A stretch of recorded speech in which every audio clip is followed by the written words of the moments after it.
இன்றைய தியானம் உற்ற உபாயம். இறைவா, உன்னை மேலும் மேலும் ஒருமை மனதுடன் நாடுவேனாக. நிறைநிலை அடைவதற்கு இரகசிய வழி ஏதாவது உண்டா என்று பலர் கேட்கின்றனர்.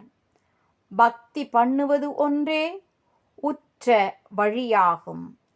பேசிக்கொண்டு இருப்பதால் ஒருவன் பேசப் பழகுகிறான்.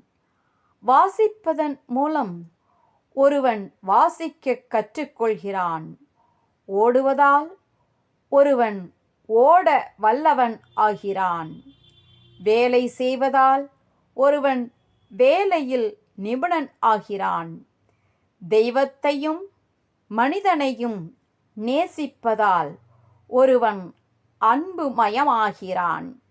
இடையராது அன்பு செலுத்துக. என்புருகி நெஞ்சம் இளகி கரைந்து கரைந்து அன்புருவாய் நிற்க அளந்தேன் பராபரமே.